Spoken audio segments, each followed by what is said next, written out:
गई फिर सुबह, क्या हंसी है समा, देखती हूँ जहाँ, गीत गाए हवा, गुनगुनाए फिजा, अर्श से साथ रहा। वेलकम अगेन, गुड मॉर्निंग में सभी में एक बार फिर खुश आमदीद। नाज़रीन, ये हेल्थ सेगमेंट है और बड़ा यूनिक है क्योंकि तिब्ब नबवी की जब बात करें, हिकमत की बात करें, तो सबसे पहले मैं कहूँगी कि जड़ी बूटियों से जो है वो इलाज होते थे, अगर मैं कुछ गलत ना हूँ। उसके बाद ये सारी चीज़ें मेकिंग हुई, फार्मेसी बनी और पता नहीं क्या क्या कुछ, लेकिन ये सब ये जदीद टेक्नोलॉजी में जब आई तो डिफरेंट अंदाज में आज हम मेडिसिन के तौर पे इंटेक करते हैं। बट इसका रिलेशन तिब से शुरू हुआ और हिकमत से शुरू हुआ, इसको कोई भी डिनाई नहीं कर सकता। मैं इसको बहुत ऑब्लाइज करती हूँ और मैं चाहूँगी कि हिकमत का जो अंदाज़ है या जो हम ट्रीटमेंट कहते हैं वो कदीम और बेइंतहा कदीम ज़माने से है। लेट्स सी, हम मिलवाते हैं किससे। जी हाँ, मेरे प्रोग्राम को कई सालों तक उन्होंने आप तक अवेयरनेस पहुंचाई। He is a gold medallist और बहुत ज़्यादा नॉलेज रखते हैं। Professor Hakeem Sajid Islam, gold medallist. अस्सलाम वालेकुम। वालेकुम अस्सलाम। कैसे हैं आप? अल्लाह का शुक्र से भी आप। बहुत बिजी चल रहे हैं, बहुत जी ज़्यादा, जी, और बस कीमती वक्त निकाल नहीं रहे। जी आगे देखें आपके पास अल्हम्दुलिल्लाह आज। अच्छा, इनकी नॉलेज बहुत डीपली होती है, बहुत ज़्यादा। आपको जो अवेयरनेस के तौर पे शुगर का मैं कहूँगी कि गारंटी से इलाज करते हैं। इनका जो इलाज है वो पूरे पाकिस्तान से लोग इनके क्लिनिक में तशरीफ़ लाते हैं। आगे चलते हैं मेरे साथ। आज मेहमान के तौर पे आज फर्स्ट टाइम मेरे मॉर्निंग शो का हिस्सा बने ऑर्थो रिजमेंटल एक्सपर्ट नेचुरोपैथ। कौन है हमारे साथ? यहाँ तशरीफ़ रखते हैं डॉक्टर अब्दुल माजिद साहब। अस्सलाम वालेकुम। ही इज़ अ हर्बलिस्ट। सर, हम आपको खुश आमदीद कहते हैं। बिल्कुल, बहुत खुशी हुई आपके प्रोग्राम में आकर। प्रोफेसर डॉक्टर अब्दुल माजिद से तो हमने आपको मिलवा दिया, लेकिन अब गुड मॉर्निंग विद सभी जो वीनस एंटरटेनमेंट पे आप मॉर्निंग शो देखते हैं, ना सिर्फ कराची, ना सिर्फ सिंध, बल्कि आउट ऑफ सिंध से, यानी कि हमारे दूसरे प्रोविंस, हमारे दूसरे शहरों से भी लोग यहाँ पर आ रहे हैं। तो दूसरे सूबे को भी हम वेलकम करते हैं और वो है पंजाब, लाहौर।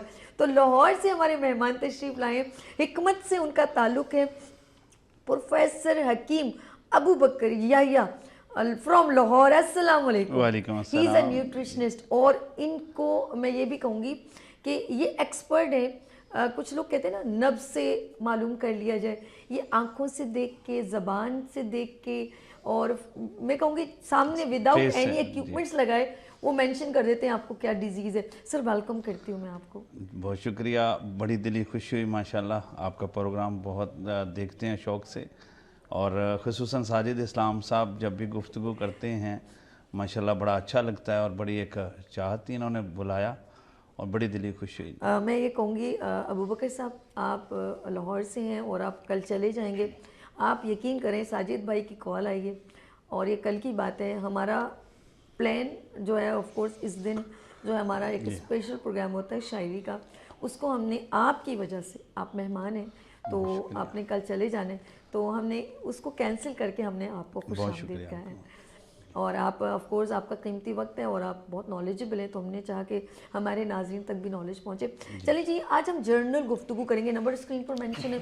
आपको हड्डियों का मसला है, आपको शुगर का मसला है, आपको हार्मोनल मसला है, आपकी स्किन का मसला है, बालों का मसला है, गले का मसला है, आँखों का है, चेस्ट इन्फेक्शन है, लॉट्स ऑफ डिजीज़, कॉन्स्टिपेशन है, इन्फेक्शन है, यूरिन प्रॉब्लम है, तो आप जनरल गुफ्तगू आज हम करेंगे और आपके मसले। सबसे पहले मैं ज़रा चलती हूँ हकीम साजिद इस्लाम साहब की तरफ और कहूँगी कि कुछ बीमारियाँ जो हमें अंदर से खोखला करती हैं उसके बारे में ज़रा इंट्रो करें, फिर हम अबू बकर की तरफ चलते हैं। जी साजिद जी, अस्सलाम वालेकुम रहमतुल्लाह। अल्लाह तबारक तआला ने जो इंसान का जिस्म बनाया है, और जब तक ये फितरत के करीब रहा, बीमारियों से महफूज रहा, और हम जैसे जैसे एडवांस होते जा रहे हैं और जैसे जैसे हम दुनिया को मुसख्खर करते हुए जा रहे हैं, वैसे वैसे हम अपनी सेहत को भी जो है वो पीछे छोड़ते हुए जा रहे हैं। मैं बोलता हूँ आजकल हमने जितनी तरक्की कर रही है, इस तरह हम अपनी सेहत के मामले में भी बहुत पीछे चलते जा रहे हैं। तो मैं ये कह सकता हूँ कि अभी तो बीमारियाँ इस कदर ज़्यादा हो चुकी हैं कि हम जो हर्बल के हिसाब से अपना इलाज कर रहे होते हैं, हम तो अल्हम्दुलिल्लाह वाइटल ऑर्गन्स के हिसाब से जो है पेशेंट की ट्रीट कर रहे होते हैं। और तिब जदीद एलोपैथी के हिसाब से आप नई नई जदीद बीमारियों के नाम सुन रहे होते हैं। बिल्कुल ऐसे। कभी कोई वायरल इन्फेक्शन आ गया, कभी नज़ला आ यानी कि गया, मौसमों जुकाम आ गया के जी, मुनासिबत से कोरोना कुछ आ ना गया, कुछ। कभी बिल्कुल कुछ ऐसे। इस तरह की डिफरेंट डिजीज़ जो है वो है। आज हमारा प्रोफेसर साहब को बिठाने का मकसद, और प्रोफेसर जनाब मेरे उस्तादों में से भी हैं जी, ठीक है जी, और मेरे लिए बहुत ही फ़ख्र की भी बात है कि मैं अपने एक उस्ताज़ा के साथ बैठ के ही प्रोग्राम कर रहा हूँ।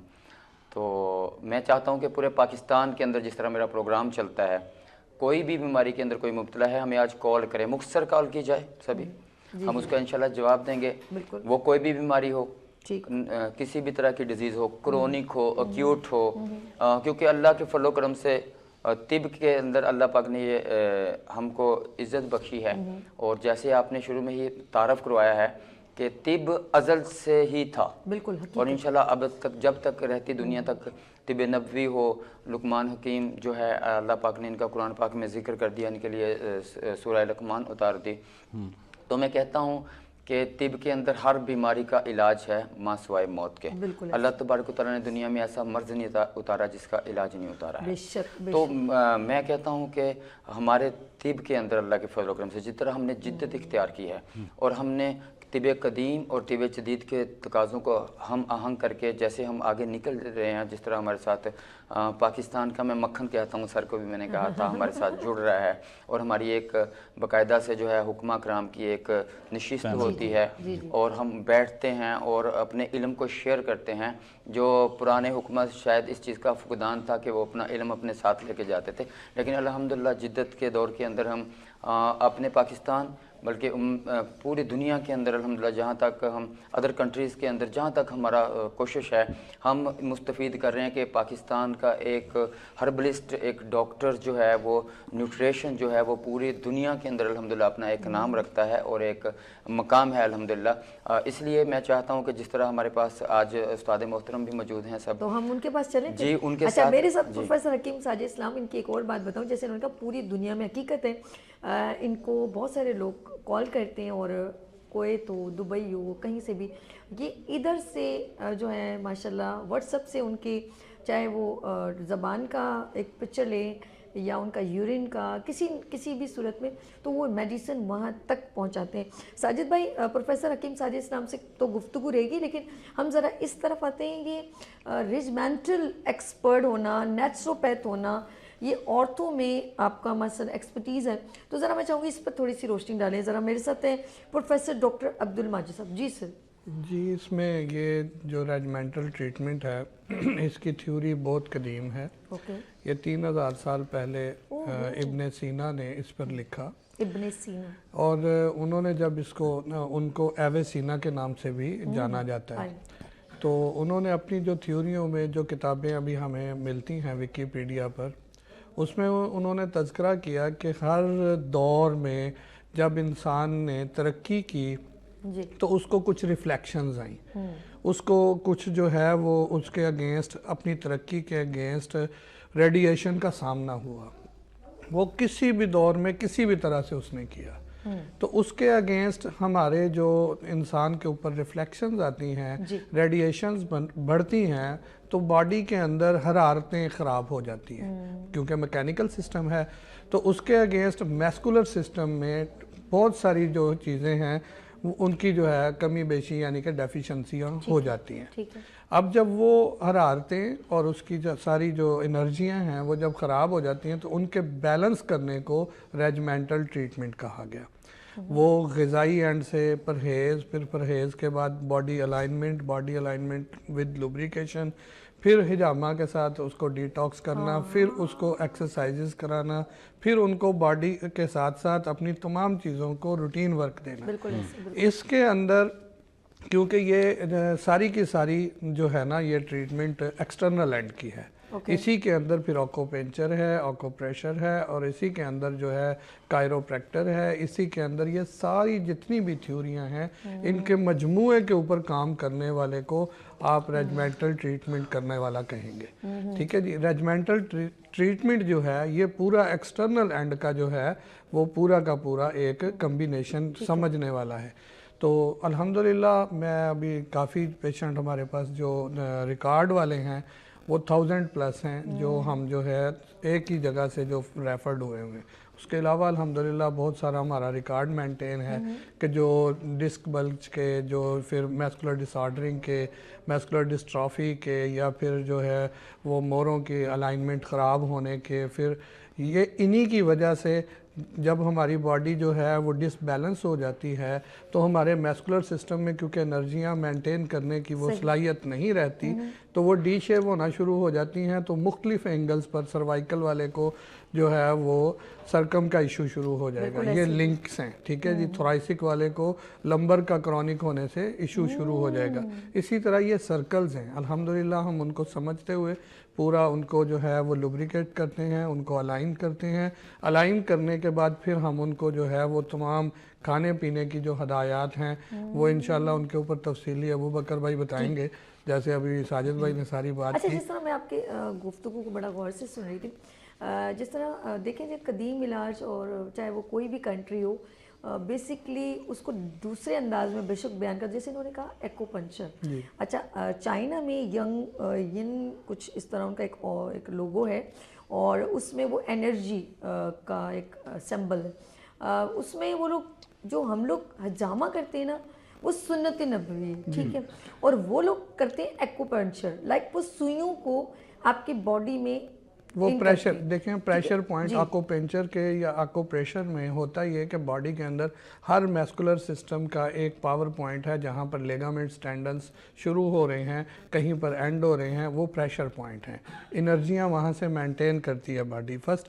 सेकंड ये कि उसके साथ साथ जो ऑर्गन्स हैं उनकी जो केमिस्ट्री है वो वहाँ पर जो है ना अपनी हरारतों को मेंटेन कराती है। उनको समझने के बाद उन्हीं एंड पर वो एक जो है ना नीडल इंजेक्ट कर दी जाती है और उसके साथ जो है वो उसी के कम्बिनेशन के मुताबिक जो है वो उसकी जो है ना वो केमिकल लगा दिया जाता है। जो ब्लड फ्लोइंग जो है हमारा उसको रवा दवा करने के लिए कोई क्लॉटिंग हो जाती है और वो हमारी खून की रवानी के रुकावट से या क्लॉटिंग की वजह से हमें बहुत सारी प्रॉब्लम्स शुरू हो जाती हैं। जी बिल्कुल, डेड सेल जो बॉडी के अंदर हैं वो जब रुक जाते हैं तो हमारी कदीम जो थ्योरी जैसे कि एवेसिना ने लिखा उसमें उन्होंने बाकायदा ये मेंशन किया है कि जो बॉडी के अंदर रतूबत है वो रतूबत हर लेयर वाइज अल्लाह पाक ने ऐसी बनाई है कि जैसे अल्लाह ने कहा कि वो बाहम चल रहे हैं लेकिन एक दूसरे के अंदर मिल नहीं सकता। ये सिर्फ समंदर की बात नहीं हो रही, खारे और मीठे पानी की, ये हमारी बॉडी के अंदर बिल्कुल बारीक वेन्स जो हैं कभी भी दूसरी वेन्स के साथ मिलती नहीं जी, वो कभी भी एक से दूसरे के अंदर मिलती नहीं है।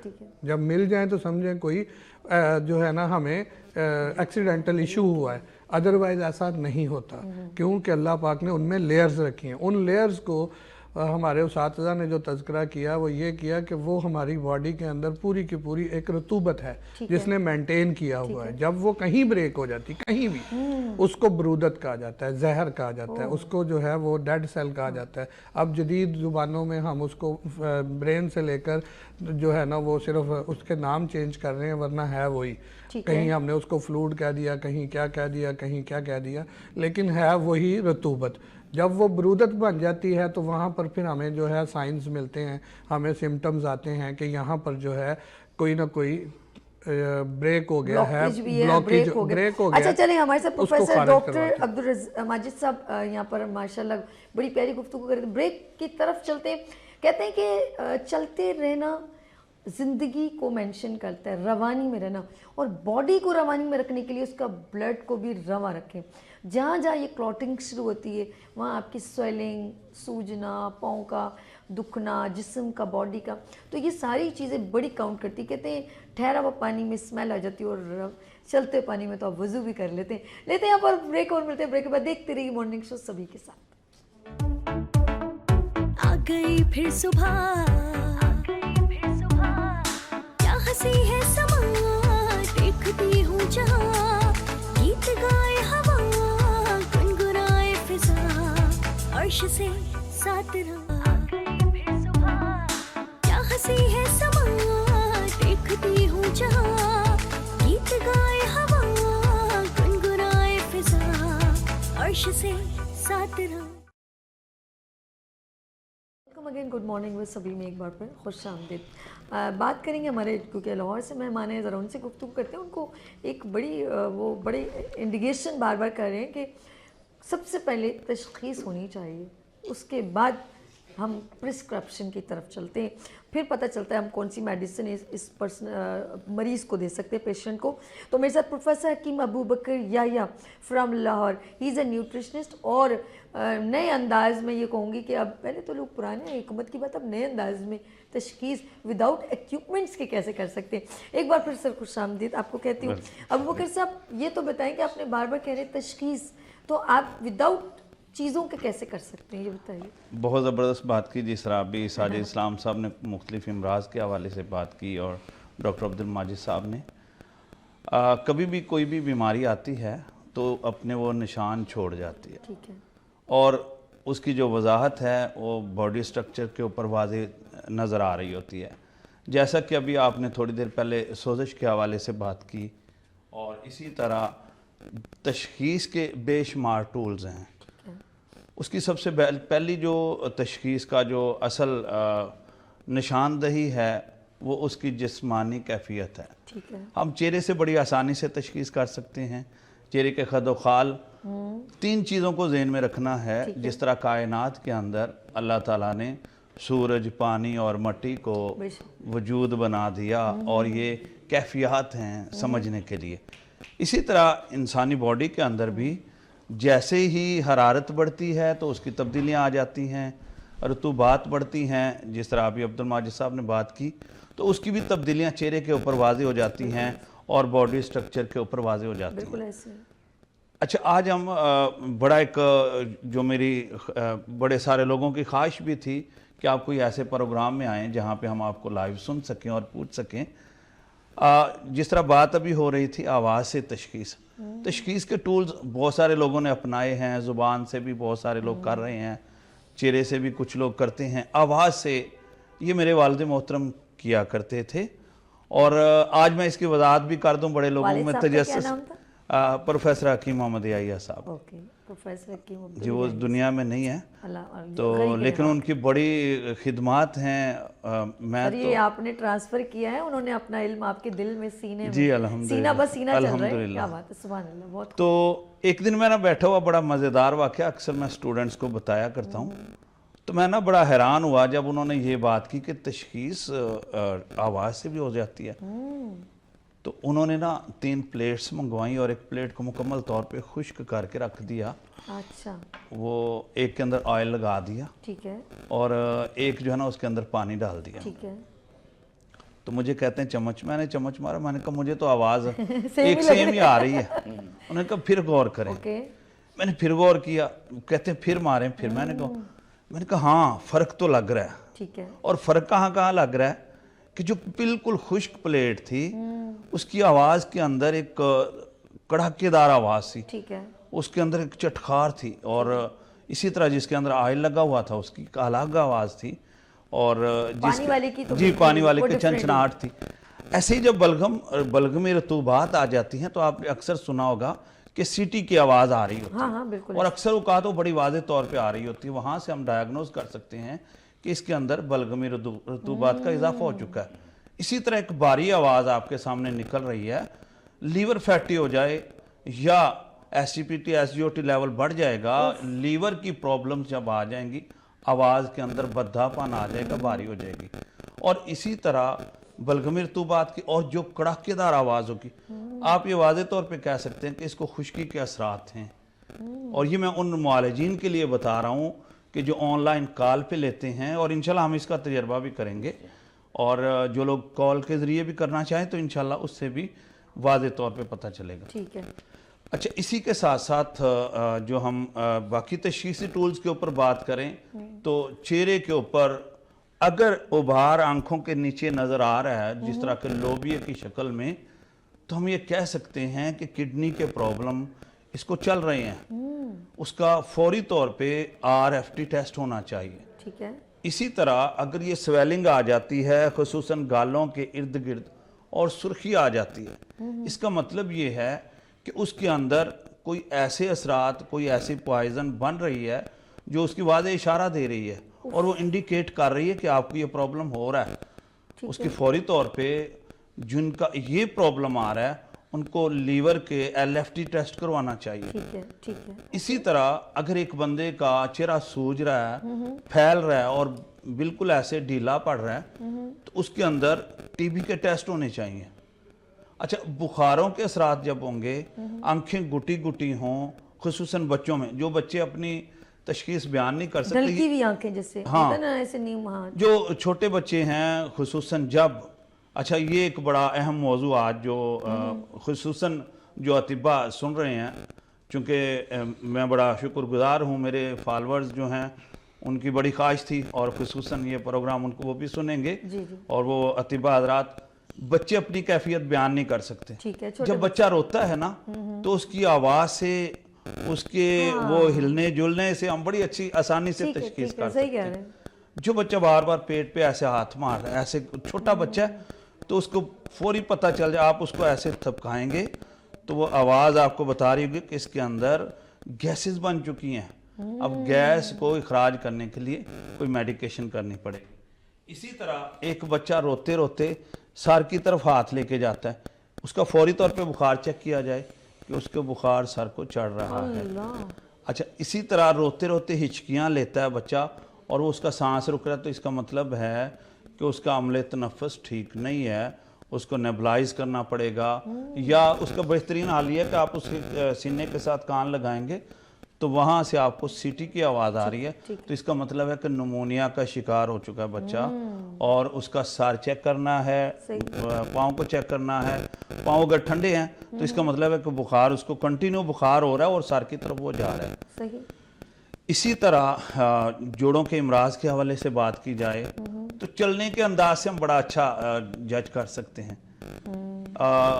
अर्कुन्निसा, शियाटिका पेन, लंगड़ी का दर्द जिसको कहा जाता है, और समझ लें कि 70% ख़वातीन इस बीमारी का ज़्यादा शिकार है। अच्छा, जब मरीज़ आपके सामने चल रहा है या आपका घर का कोई फैमिली मेम्बर चलता है और चलते चलते एक पाँव पे वो ज़ोर दे रहा है, एक पाँव पे ज़ोर नहीं दे रहा, इसका मतलब है कि उसके शियाटिक का पेन जो है वो उसका MRI टेस्ट को होना ज़रूरी है और बाकी उसके बाद इलाज की तरफ बाद में आना चाहिए। अच्छा, लेकिन डायग्नोसिस, अच्छा, मैं ज़रा आपकी कॉल है, आप अपना फ़ोन ज़रा ऑफ करें, बार बार डिस्टर्ब कर रहा है, उसको साइलेंट कर। आप हमें इस नंबर पर कॉल कर सकते हैं, नंबर है 0300253010 031582487004। अच्छा जी, मैं ज़रा सा बात करूँगी जब तक साजिद भाई से, तो अच्छा इन सब कर सकते हैं, ओके ठीक है, वो ज़रा सा प्रॉब्लम आ रही थी। अच्छा, मेरे साथ ऑफ कोर्स मैं बात कर रही हूँ, मेरे साथ प्रोफेसर हकीम अबू बकर याहिया हैं और ये लाहौर से तशरीफ़ लाएँ, तो बड़ी प्यारी क्योंकि ही इज़ ए न्यूट्रिशनिस्ट, और जो तशख़ीस सबसे पहले इन्होंने कहा कि तशख़ीस बहुत ज़रूरी है, उसके बाद हम प्रिस्क्राइब करते हैं। आँखें लाल होना, आँखें ढल जाना, और जब गुफ्तगू करें तो होंठों के खुश्क होना, ये सारी चीज़ें, वॉइस अगर हम डॉक्टर से मुखातिब बात करते हैं तो डॉक्टर फ़ौरन समझ जाता है कि आपको ये प्रॉब्लम है, देन ज़बान फिर वो निकलवाते हैं, आंखें चेक करते हैं, ये सारी चीज़ें इंडिकेट करती हैं कि आपकी कौन सी डिज़ीज़ आपको अफेक्टेड है। एक वो बीमारी होती है, डॉक्टर साहब ज़रा इसको क्लियर कीजिएगा, एक नॉर्मल सीजन वाइज बीमारी होती है, एक वो जिस तरह आपने कहा कि आपकी क्रिटिकल कंडीशन आ जाती है, क्रिटिकल कंडीशन कि लिवर तो डिस्टर्ब नहीं है, ब्लड नहीं बना रहा, किडनी तो डिस्टर्ब नहीं है, या आपके मसाने का, अच्छा मसाने का प्रॉब्लम कैसे आप चेहरे से, ये बहुत ज़बरदस्त सवाल इन्होंने किया। मसाने की कमज़ोरी, क्रिटिकल कंडीशन का भी हम अंदाज़ा लगा सकते हैं।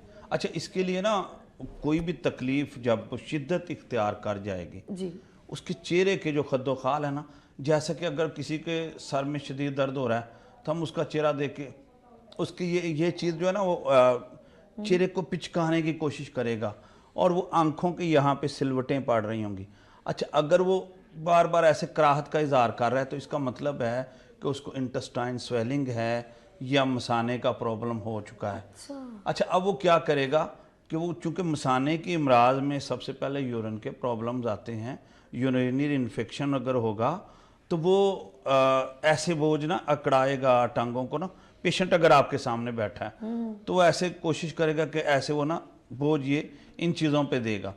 अच्छा, उसके बाद वो रोकने की कोशिश करेगा यूरिन को, और इससे आप मसाने की अमराज। अच्छा, अगर पथरी का प्रॉब्लम होगा तो इसके साथ साथ उसके चेहरे के खदो खाल फौरी तौर पे चेंज हो जाएंगे। ये एक बड़ी वाज़ेह जो है ना दलील है उसकी पथरी की निशानी है। यानी कि यूरिन की वीकनेस के बार बार जो लोग पानी पीते ही यूरिन पास करते हैं उनको बर्दाश्त नहीं होता। हाँ। ये भी है, तो वो ये इंडिकेशंस चेहरे पे हाँ चेहरे पर आ जाती हैं। चलिए जी, मैंने काफ़ी डिटेल में, और कुछ ऐसी बात जो आप चाहते हैं कि ये हमारे नाज़रीन तक हाँ बिल्कुल। सबसे बड़ी बात ये है, चूँकि हमारे बच्चे मासूम बच्चों के हवाले से ना बच्चे चूँकि अपनी कैफियत बयान नहीं कर पा रहे होते, तो ये जो मैं एक बात कहूँगा कि खुसूसन वालिदैन जब थोड़ी सी प्रॉब्लम आती है तो उनको समझ नहीं आती, वो भाग पड़ते हैं। ठीक है, कम से कम हमें उन इंडिकेटर से ये देख लेना चाहिए कि बीमारी किस तरफ लेके जा रही है। ठीक है, जो पहला इंडिकेशन है ना उसको जहन में रख के उसके बाद आगे मजीद डायग्नोसिस की तरफ जाया जाए और इलाज की तरफ भी उसके बाद ही जाना चाहिए। ठीक है, यानी कि तशखीस के बाद ही इलाज की तरफ जाना चाहिए। प्रोफेसर डॉक्टर हकीम साजिद इस्लाम की तरफ चलते हैं। साजिद साहब, ऑफ कोर्स हमारे मेहमान आए हैं, आपने वेलकम किया कि अब जो लोग इस वक्त जब आपके पास आते हैं ज़्यादा किस तरह की प्रॉब्लम्स का शिकार होते हैं? सभी हमारे पास आजकल क्यों जो इस यकम से लेके जो चली है 15 तारीख तक मैंने अप्रॉक्सीमेटली 900 के करीब पेशेंट को ट्रीट किया अल्हम्दुलिल्लाह। डेली का 100 से 125 पेशेंट होता था। मस्कुलर डिस्ट्रॉफी के पेशेंट थे मेरे पास, L4, L5, S1 के पेशेंट थे, सर्वाइकल के पेशेंट। अच्छा, मैं जब जाती हूँ आपसे कहती हूँ क्लिनिक चेंज कर लें, कर लिया कि आपकी जगह इतनी कंजेस्टेड होती है, मैं भी बाहर कभी चली जाऊं गलती से तो मैं कहती हूँ भाई तो बुलाते रहते, मैं आऊँ कहाँ, यहाँ पर तो रश इतना लगा। एक बार कहाँ पेशावर से आए थे, वो मेरी आवाज़ से अच्छा मैं दुपट्टा वगैरह लपेट के गई, वो नहीं फिर भी पहचान गए थे वो आपको आवाज़ से जैसे मैंने आवाज़ निकाली, हाँ बाजी में डॉक्टर थे वो, और सेल्फी भी आपके साथ गलबन ली थी, मेरे साथ भी उन्होंने ली थी, और वो खुद भी एक जगह पे MS हैं, मस्तूम के अंदर है इस वक्त वो। अच्छा। उनकी बेटी भी डॉक्टर थी, ये तारफ भी मुझे उन्होंने बाद में करवाया, मेंगल फैमिली में से उनका ताल्लुक था, और सभी को पहचान गए थे जी। और अल्हम्दुलिल्लाह वहाँ पे हमने उनकी मिसेस का, उनके बच्चे की वालदा का, और वो जो आए थे अहमद भाई मेंगल, उनकी मिसेस का शुगर का इलाज किया अल्हम्दुलिल्लाह, बिल्कुल कामयाब इलाज किया। चले हम लोग जा रहे हैं ब्रेक की तरफ, वापस आके बताइएगा क्लिनिक वैसे कहाँ लिया? क्लिनिक सभी हमने लिया है साइमा मॉल के सामने गुलशन जमाल, शानदार शनवारी के बराबर में और जानान के ऊपर। टाइमिंग क्या है? टाइमिंग 9 बजे से लेके रात के 10 बजे तक का हमने फिलहाल रखा है, क्योंकि रश जरा थोड़ा ज्यादा है। सुबह 9 बजे शानदार शनवारी से शनवारी, शानदार शनवारी जानान, हाँ जी। उसके वो बीमार हो रहे हो आपके पास आ जाए जी, अल्लाह के फजल करम से बड़ा सेशन चलेगा। हम जो नहीं, ये बहुत आपकी वैसे एक बात बताऊं, लोगों की ज़रूरत है कि आप उनके लिए बेहतर सोचें। हम यहाँ पर नाज़रीन ब्रेक लेंगे। साजिद प्रोफेसर हकीम साजिद इस्लाम भी यहाँ तशरीफ़ रखते हैं, प्रोफेसर डॉक्टर अब्दुल माजिद साहब भी यहाँ तशरीफ़ रखते हैं, और डॉक्टर प्रोफेसर हकीम अबू बकर याहिया साहब भी यहाँ पर तशरीफ़ रखते हैं। सब मेरे साथ ही यहाँ लेंगे एक छोटी सी ब्रेक, और मिलते हैं ब्रेक के बाद। देखते रहिए मॉर्निंग शो सभी के साथ। आ गई फिर सुबह, क्या हंसी है समा, देखती हूँ जहाँ, गीत गाए हवा, गुनगुनाए फिजा, अर्श से साथ रहा। आ गई फिर सुबह, क्या हंसी है समा, देखती हूँ जहाँ, गीत गाए हवा, गुनगुनाए फिजा, अर्श से साथ रहा। अगेन गुड मॉर्निंग उस सभी में एक बार खुश आमदीद। वक्त की घड़ियाँ इतनी स्पीड से गुजरती हैं, पता ही नहीं चलता। I have just only 10 minutes, मैं चाहती हूँ उसमें थोड़ा थोड़ा एक गुफ्तगू हो जाए, तो मैं ज़रा सा चलूँगी। डॉक्टर साजिद साहब आप बात करते, प्रोफेसर हकीम साजिद इस्लाम की तरफ चलते हैं। He is a gold medallist. तो साजिद भाई, ये जो बताया आपने माशाल्लाह आवाम को सामने और पेशेंट को सामने रखते हुए, वहाँ पर भी रहेगा और दूसरी जगह भी रहेगा, ऐसा ही है जी? वो लोग डिस्टर्ब ना हो जाए। जी जी जी, ऐसा है कि हमने जो साइमा मॉल के सामने जो हमने साइमा स्क्वायर 1 के सामने ही पड़ता है, बिल्कुल गुलशन जमाल में। पहचान है ना मसला, जी जी, डालमिया तो पहचान है, बिल्कुल ऐसे ही है। गुलशन जमाल में जो हमने टाइम अपना रखा है वो 10 बजे से लेके 2 बजे तक का? बस 2 बजे तक का टाइम है, बीच में वक्फा थोड़ा होता है, फिर 2 घंटे मजीद 6 बजे तक यानी कि हम जाते हैं, बीच में हमारा जोहर की नमाज के वक्त वक्फा होता है। ठीक है जी।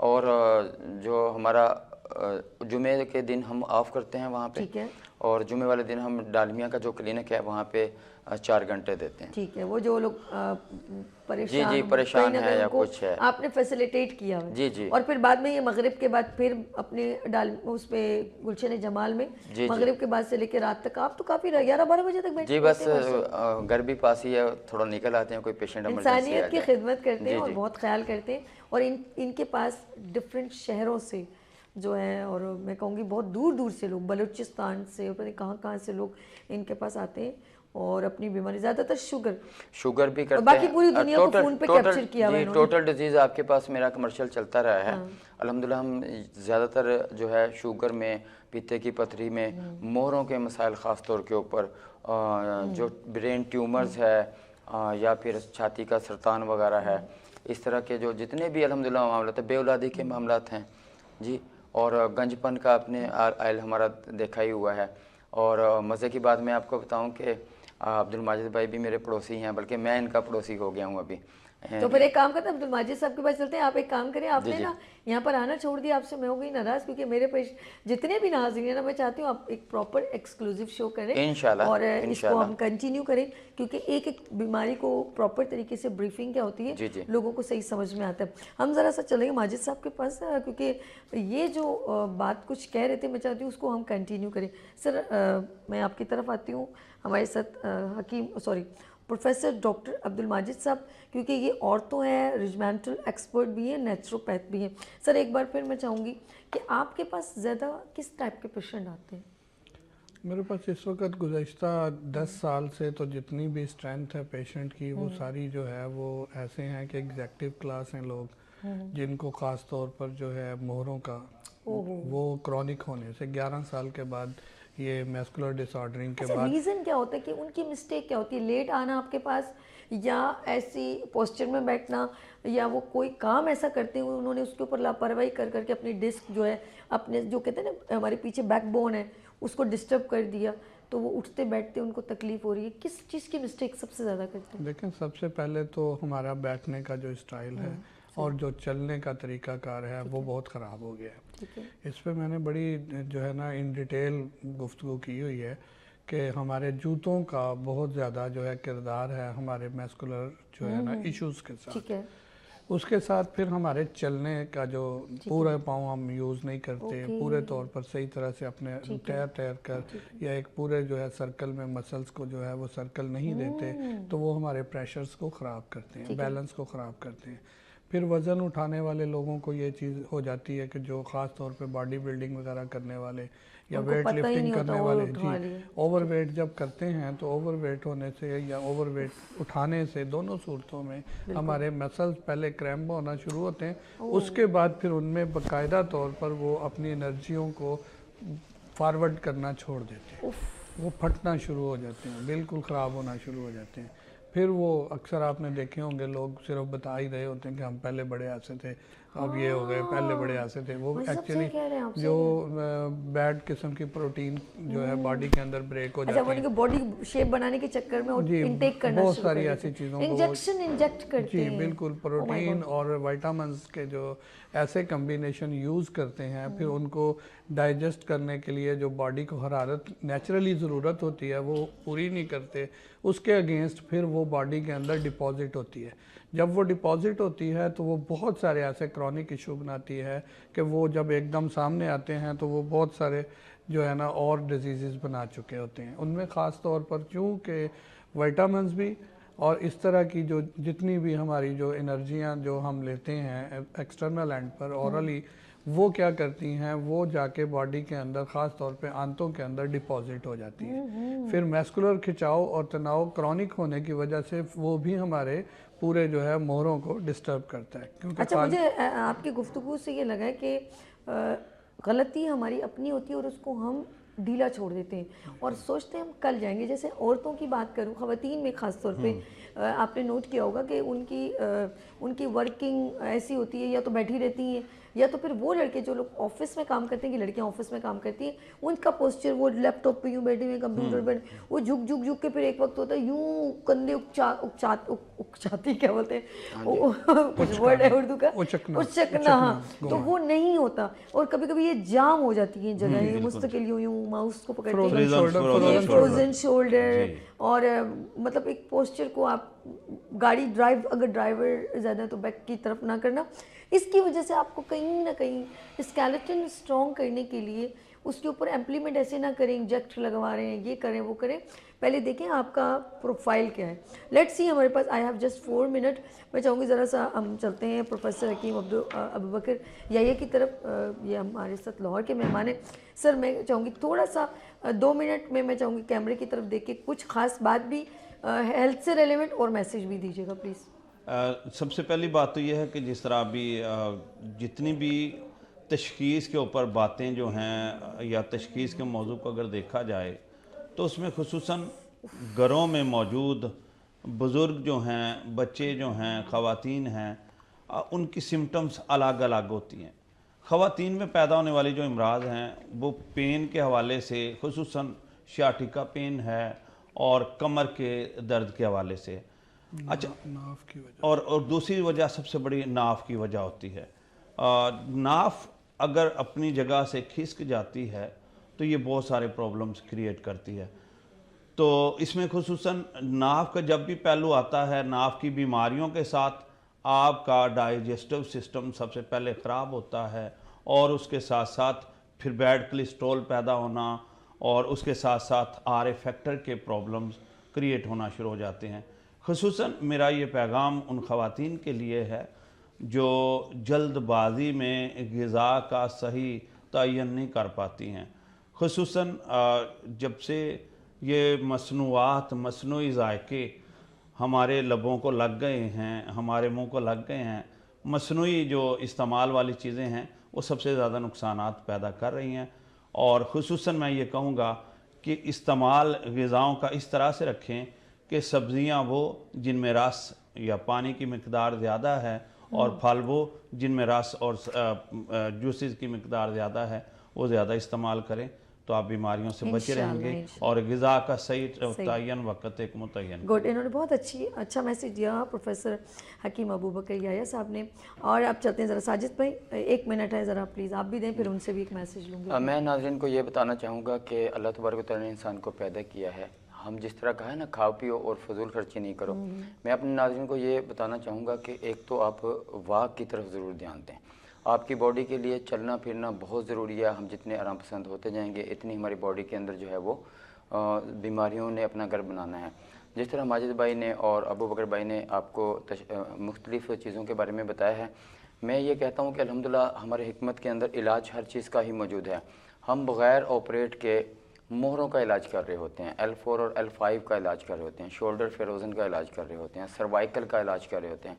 सैकड़ों पेशेंट हमारे पास मौजूद है।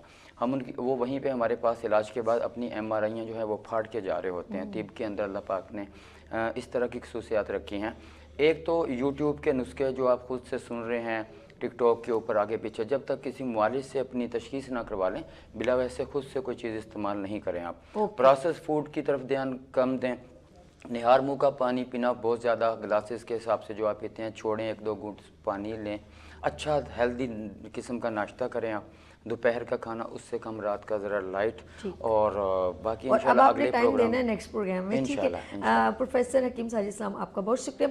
हम चलते हैं, हम ज़रा प्रोफेसर हकीम अबू बकर की, sorry professor doctor Abdul Majid साहब की तरफ। जी सर, ये मैसेज कीजिए। जी देखिए, मैस्कुलर डिसऑर्डरिंग का आज मेरा जो आपने मुझे सब्जेक्ट दिया, दोस्तों ने मुझे उस पर बोलने के लिए कहा है, तो मैस्कुलर डिसऑर्डरिंग के लिए हमारा बैठना जो मैं पहले कह चुका हूँ, फिर हमारा जूते का बड़ा ताल्लुक है, फिर हमारे सोने का जो पोस्चर है उसका बड़ा ताल्लुक है।